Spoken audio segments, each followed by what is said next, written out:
What is going on, guys? If you guys are an Amazon FBA beginner and you're having a lot of trouble finding your first product, then this is going to be a great video for you guys to go over all the basics, all the different numbers that you should be seeing for your first product in order to move forward with it and be confident in selling that product. Because I know a lot of you guys are scared. I know it's very scary to sell your first product, and you really want to have that confidence behind you so you can really attack that product at full force without being scared of anything or being 1 foot in, 1 foot out. So what we're going to do now is we're going to go onto the Amazon website. I'm going to show you guys a product idea example. I'm going to pull up the Chrome extension from AMZ Scout, and then we're going to be looking at some of the numbers, telling you guys what numbers we should be roughly looking for that will tell us if it's a good product or not, so you guys can have that confidence that I talked about. Okay, so if you guys have Jungle Scout or AMZ Scout, it really doesn't matter. Both are great, so you can have the Jungle Scout Chrome extension or the AMZ Scout Pro Chrome extension.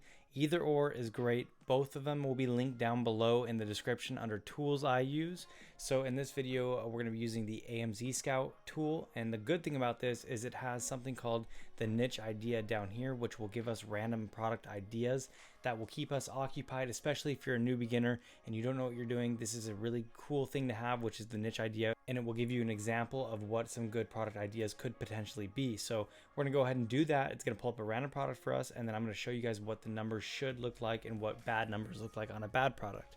Hopefully I'll save you guys from going with a bad product, and hopefully I'll help you find your good product. Okay, so it looks like it pulled up one of those scuba masks, and if you guys have been looking for products for a long time, you've probably heard this one or run into it a few different times. It's very popular right now. As you can see with the saturation score up here being a 10, that means a lot of people have been looking at it. I went over a lot of these different things up top and all the other cool things down in the extension in the last video, but in the last video I didn't talk about the basic things that you want to look for, such as your sales and your average price and average reviews and things like that. So that's what we're going to be focusing on in this video. Also, I highly recommend you watch the last video because that will break down everything about the Chrome extension that you need to know. But if you guys already know the basics, then I'm going to be showing you guys some criteria and some strategies here today that will help you sort out good and bad products. So the first thing I wanted to talk about is going to be the product pricing right here. And the reason I want to talk about that is because if the pricing is not high enough, then we just won't make any money on the product, or our profit margins will be very slim. And I don't like products like that because I like to make a lot of money profit per unit I sell. So if we are selling something that's $6 and we're going to make 50 cents each unit, then you're going to have to sell a whole lot of product to get even a decent profit margin at the end of the month. Now, if you guys are very overwhelmed with all these numbers and you just want your business to get going and you want to be successful as fast as possible, then if you guys want, I have my private course as the first link in the description. You guys can go ahead and click on that, check it out, and I'll help you find your first product. I'll guide you through the whole process from start to finish. So that is going to be the first link in the description. So most of you guys are probably trying to quit your job or replace your job with Amazon selling, or even 10xing your lifestyle with Amazon selling, with making a lot more income or whatever your guys' goal is. If you're making 50 cents a unit profit, you're probably not going to hit your goal because you're going to have to sell a lot of those to make anything near a healthy profit margin at the end of the month to actually enjoy it. So personally, I like to stick within the at least $17 bare minimum range, as high as it can go. I really don't care how much the product is. As long as you have the money to start some of those more expensive products, that's a good idea. But if you are limited on your funding and you don't have that much money to start, maybe $1,000, $2,000, then I highly recommend that you stay within that $17 price range and go all the way up to about, I'd say 40, 39 or 40. That is going to be the perfect spot for you guys to experiment in. If you guys are on a limited budget of $1,000 or $2,000, that's what I recommend. So that's going to be the first thing we're going to look at. As you can see here, the average pricing is going to be $35.07, which is perfect. This product has a perfect price range that I would be highly interested in.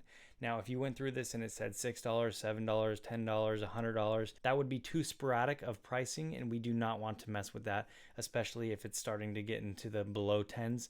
That is just going to be too much, and it's not going to be a good first product to start. Now, after we look at that, we also want to start to look at the sales. So for sales, I like to look at all the people on the first page, and I like to see how many sales they're doing in a month. I personally like to have a bare minimum of about 300, but if you're new and you're on a limited budget, once again, You want to go anywhere from about 250 sales per month on average to all the way up to about 750. If you get too high and you're on a limited budget, then you're going to have a hard time competing when you're doing your product giveaway and things like that. So I highly recommend that you stay within that 250 to 750 average sales monthly range. That's where you're going to be able to compete the easiest and have a lot of success also. So the average monthly sales for this product are going to be $391, which is perfect, right in that span that I just talked about. And also, we don't just want to look at the averages up here. So for pricing and then the sales, we don't just want to look at this top bar. We actually want to look at each individual listing and break that down, because some people might be dominating that market. So as you can see here, this guy's doing 1,251 sales a month, which is way more than someone else right here doing 123. So that's why we want to look at those individual specific listings and sellers to see if anyone's dominating that market. And if someone is dominating the market, then that is going to inflate this number right here way higher than it really is if you look at the actual listings. So I like to actually dig in and look at the actual listings on the first page. Personally, I like to look at the first 12, and if 7 of the first 12 have above 250 or 300 sales a month, then that is a good thing. So we can see right here, this guy doesn't, he does, 1, this guy does, 2, 3. So we can see this one looks pretty good out of the first 12. Also, don't forget to exclude sponsored listings. So you can see the SP right next to these first 2 listings. That means that they are paying to be there, and you can just X those out so they don't show up. So now we can look at the first 12 without any sponsored listings, because those aren't real top sellers. They are paying money to be a sponsored listing and shown at the top. So we want to exclude all SP listings, and we want to look at all the real top sellers. Look at the first 12, look at the first page, even the first 2 pages, whatever you guys want. Just make sure that the averages look around that 250 to 750, and also make sure that there aren't only a few sellers dominating that market or that product with thousands of sales and then everyone else has below 100. That's also not a good sign. So make sure everything looks consistent and healthy, and then that is what I like to look at for sales. The next thing we're going to dive into is going to be the average reviews up here. Once again, don't just look at the average. It's 131. I personally think that's a little high for me. I like it to be below 100. And what we're going to do is the same exact tactic. So right here, it's going to be the actual listings broken down. Each single listing, this is going to show how many reviews they have. And we want to look at the first 1, 2 pages, whatever, same thing as sales. And we want to make sure that most of them are below 70, maybe even below 50. If they're all starting to get above 50 or 70, it's going to be too competitive of a product to start, because you're going to jump in with 0 reviews and you're going to have a hard time competing and getting your review numbers up with some of these people. And the reason reviews are so important is because that is what an Amazon buyer looks at first. They're going to look at what are the reviews of this product and what do other people think of this product. And if they see that a lot of people review it and it has a perfect star rating of 5 stars, then that is going to give them security and feel safe buying your products. So that's why it's important that you have social proof with a lot of reviews. And if a lot of your competitors have way more reviews than you, then it's going to be hard to compete. I hope you guys are following along. And if you guys aren't, feel free, comment down below and I'd be happy to answer your question. So now we looked at the price, we looked at the reviews, we looked at the sales. We also want to look at their rating. So if everyone on the first or second page has above 4.5 stars, then that is going to mean that they probably know what they're doing and there's no room for you to jump in and try to compete with some of the top sellers. So think about it like this. As a product's market gets more competitive, it's going to filter out all the bad sellers and get replaced with good sellers. So if there are no more bad sellers on the first 2 pages, then that probably means that there are only good sellers dominating, and it's going to be hard to compete with people who are doing very well. So we look at the rating, and this guy has 4.3 and he's on the first page. So that's a little bit low. Anything below 4.5 is good to see. So 4.2, 4.2, 4.2 again, 4.3. But it really looks like there aren't any horrible sellers. So usually there is always maybe a 3-star, 3.5 star, 4-star, but we're not seeing that a whole lot with this market, which is not the best sign. So that means that a lot of these top sellers, they know what they're doing and they are getting good reviews, meaning they must have good product, or they know how to do paid reviews and they're really good at doing that. And if you guys don't know how to do paid reviews, that's something that is very hard to do unless you know exactly what you're doing. And that's something I teach to all my private students. So if they know how to do all these different tactics and everything, then they will be very difficult to compete with. And that's just how it is. So like I said, if some of these top sellers have pretty low reviews, then that is a good sign for us that we can go and knock them off the first page and take their spot. that. Something else you want to look at is going to be the seller type. So we can see it says FBA all down here, and I don't see anything but FBA, but there are also AMZ sellers, which is actually Amazon selling themselves. And that is not a good sign to see. If you see a lot of AMZ listings, then that is very hard to compete with too, because Amazon is competing with you, and Amazon has access to all their data and everything on their website. So it's going to be very difficult to compete with an AMZ listing. If you see 1 or 2, that's no big deal. But if you start seeing 4, 5, 6, that's definitely a sign that you should stay away. Also, there's the MCH, which is merchant seller, which is basically someone like me and you, but they're actually packaging and sending out their own inventory themselves.